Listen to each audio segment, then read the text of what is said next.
session of Sidewalk School. How appropriate, because we are on a campus of a school, Santa Monica College, right in front of two murals by Andrew Hem, who's fantastically talented, and he actually was a student at SMC, and it was here that he took his first figure drawing class. He's done murals all around the world, but he's locally based, and I think that it's just lovely that he has this set of murals here at a place that is so site-specifically important to him. Andrew was born in Cambodia, and he has a lot of influences that are synthesized in his aesthetic. He watches a lot of anime, and that type of cartooning of the figure really does show up.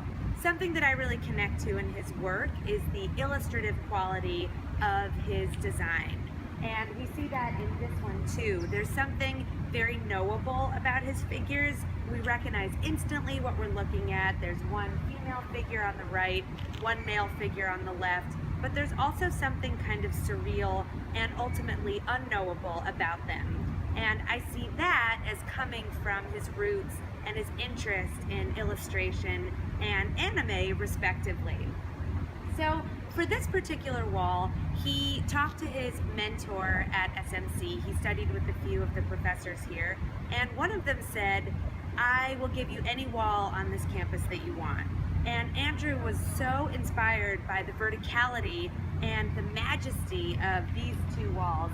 And it just so happens that they're right across from the art building. So another way in which these murals are site specific. I think it's cool that he's known for his figures and the placement of those figures within a landscape.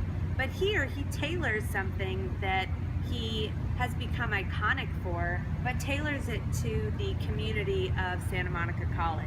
In this particular work, I think that there are themes of longing and trying to find some kind of connection or a higher purpose that is incredibly appropriate considering where we are and the experience that a lot of the people who are here have to study, to come to a place not really knowing your focus or your path, but being open, being exploratory, and discovering based on the classes that you take. And so if you look at this work, both of the figures are in a body of water.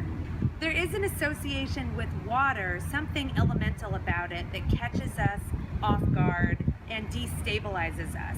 And that, I think, may resonate with students who come to a campus and don't really know what it is that they're going to do once they're done. So they're hoping to find some kind of tethering, hoping to be rooted, but simultaneously being flexible to moving around and exploring. Something about his work that I think is incredibly successful is the way that he's able to combine the real and the surreal, the way that he's able to show us certain things and give us access to a world that we recognize, but also really shield us from fully comprehending what the intention of the mural is. I'm Lizzie. That was another session of Sidewalk School.